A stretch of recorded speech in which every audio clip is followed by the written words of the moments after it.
Kembali lagi di Hitam Putih masih bersama Hudson dan Mongol. Oke Pak, kalau gitu masih ada satu tamu lagi. Dia ini adalah pengamat dunia pertelevisian Pak. Oke, Saya undang ya Pak. silakan. Langsung aja kita undang masuk kepada Bapak Yuliandre Darwis.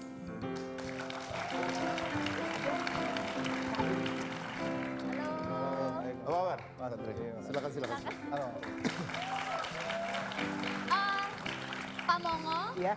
bergeser bukan berpindah. Oh, Nah, masalahnya nggak enak sebelah ganteng, Pak. emang kalau sebelah ganteng kenapa? Ntar kalau dia hilang dompet, gua lagi yang. Silakan duduk, Pak. Angkat. Baik, silakan duduk. Pak, dompet saya hilang di mana ya? Saya tinggal ya Pak. Oke, Mas Andre apa kabar Mas? Baik, Ya, oke. Ini seorang pengamat pertelevisian. Tadi menurut Anda gimana? Ini pengamat televisian ya. Berarti kerjanya nonton TV terus. Betul. Kapan istirahatnya, Bang? Mungkin butuh Mongol pijitin gitu. Oh, kalau menurut Mongol sih soal apa nih Mas Didi? Soal surat edaran ini? Oh. Ya harusnya Kan sih harusnya gimana? diedarkan ke semua pihak gitu. Apalagi kami stand up komedian, jangan ke TV-nya, ke kaminya, ke komiknya, kan ada komunitas stand up Indo. Jadi biar kita dapat, jadi kita tahu bahwa oh ini nggak boleh ngomong ini, nggak boleh. Dulu kan kita ngomongin mungkin 4 huruf GILA, sekarang ganti PA. PA ternyata nggak boleh lagi. Nah kita bingung kalau mau diganti apa, kalimat apa lagi penggantinya. Iya. Masa kita begini, sama aja. Kok begininya agak gini sih? Mas kau udah dibilang. Kan begini gini aja, kenapa harus agak ngetril gini? Ada yang kan yang ngetril lehernya. Nah, HP Hanso nih. Lihat sebelah sana deh biar sisi cewek lu keluar. Kan udah tadi di sono. Oh, Hudson duduk sini mah jadi cowok. nanti jadi begini jadi cowok. Next Iya, gini gimana?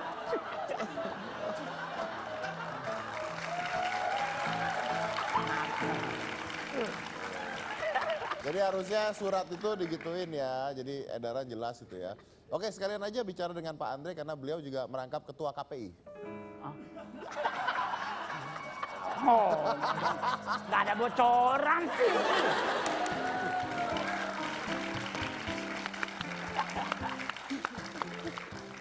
Nah ini nggak tahu kalau menurut Pak Andre sendiri sebenarnya apa sih larangan-larangan yang jelasnya itu seperti apa? Karena saya langsung simpulkan aja, karena menurut saya pribadi tidak gitu setuju ketika ada pria-pria seperti itu di TV. Tapi ada hal-hal lain seperti Hudson contohnya, atau Didi Nini Towo.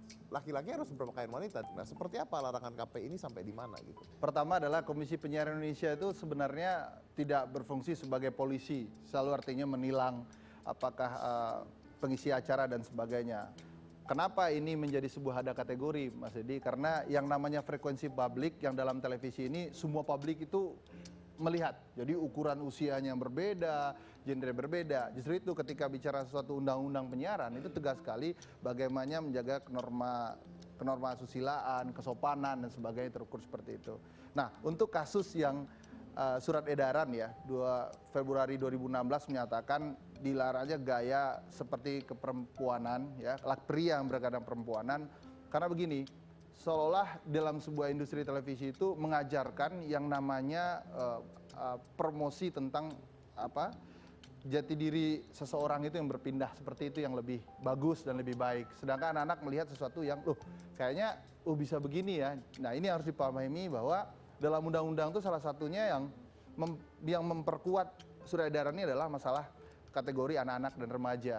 Jadi itu yang menjadi acuan munculnya surat edaran tersebut. Nah, ukurannya sederhana. Pertama, pria yang berias perempuan, kemudian pakaian dia laki-laki tapi berpakaian seperti perempuan. Ya, kemudian gaya bahasa yang digunakannya sepenuhnya dalam aktivitasnya semuanya adalah dia laki-laki tapi seperti gaya bahasa perempuan. Kemudian memanggil seseorang yang jelas untuk pria tapi dia memakai wanita, panggilan seperti wanita. Nah, itu 7 indikator yang menjadi catatan sehingga menjadi ukuran setiap produksi harus melihat seperti ini yang Harus melihat oke. yang lainnya tidak ada.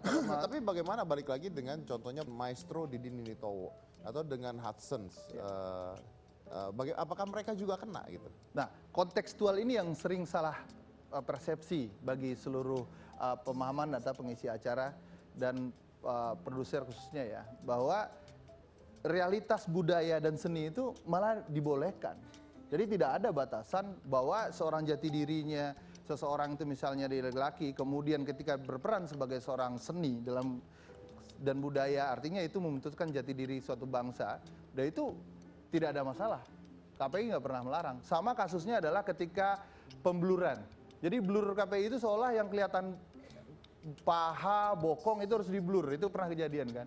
Kemudian viral bergulat bahwa seolah KPI yang melarang. Padahal KPI nggak. Yang mengeksploitasi yang namanya dada, paha, bokong itu nggak boleh. Bahasa eksploitasi itu kan jelas, Mas Edi.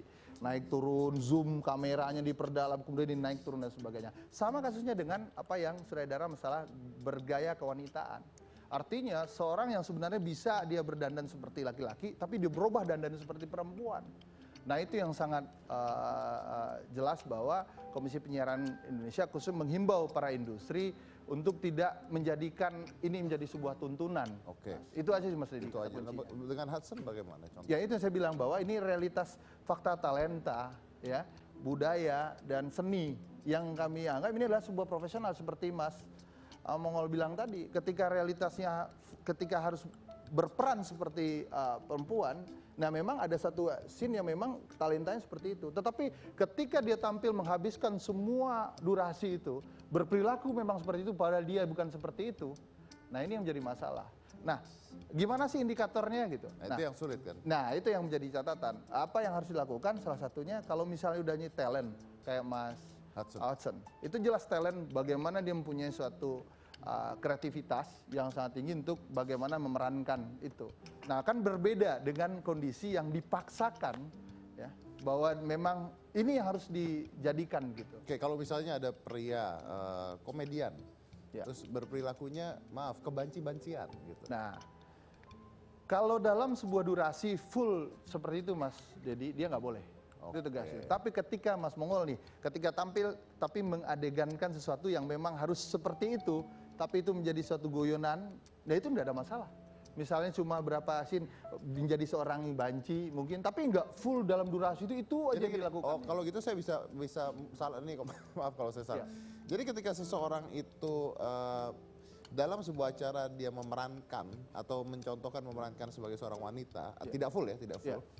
Itu bisa dibilang dia memerankan gitu ya, memerankan.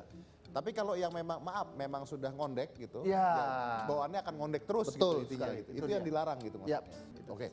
Ini mungkin begini, yang saya mungkin untuk menjelaskan, yang jadi masalah ini sekarang adalah durasi ketika seseorang memerankan bebancian tersebut atau value yang diberikannya tidak ada.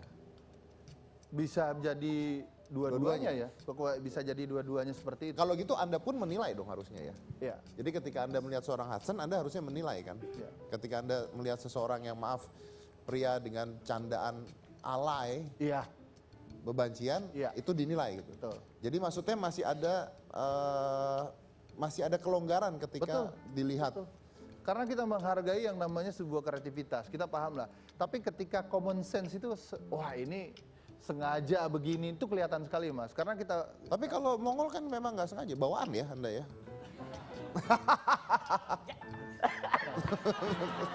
Ya aja gitu, gimana? Tuh lo Hudson dari tadi cowok banget perasaan. Kan dia duduknya begini, coba kalau dia duduk ke sana.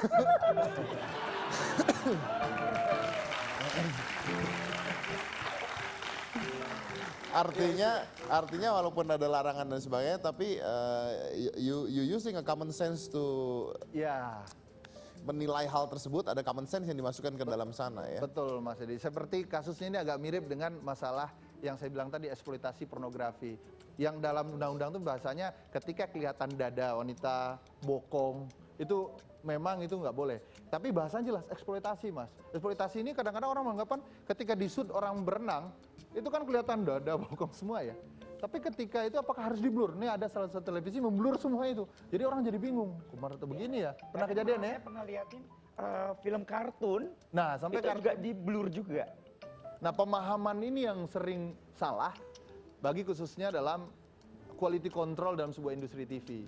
Justru itu KPI memahami itu, kami paham bahwa jumlah kru yang begitu banyak dan kadang-kadang di bahasa ini itu kan di reshuffle ya Mas. Hari ini quality controlnya siapa, mungkin bulan depan udah diganti lagi orangnya, pemahaman tentang persepsi peraturan dan undang-undang penyiaran ini yang kadang-kadang kurang lengkap. Yang kurang lengkap. Nah ini yang menjadi masalah, justru itu KPI tidak pernah membatasi yang namanya kreativitas. Itu harus dipahami, malah KPI membuat salah satu hal-hal yang kira-kira kita support bersama, bagaimana menumbuh kembangkan industri konten Indonesia. Nah namun bagaimana ini konten ini bisa menjadi tuntunan Mas Deddy, benar-benar menjadi role model ide-ide yang brilian bagi masyarakat. Wah seperti ini yang harus contoh. Jadi bukan hanya tontonan tapi jadi tuntunan. Betul, itu Oke, tugasnya. baik. Makasih Pak Andre. Kita akan lanjut lagi saat ini, jangan mana-mana, tetap di Hitam Putih.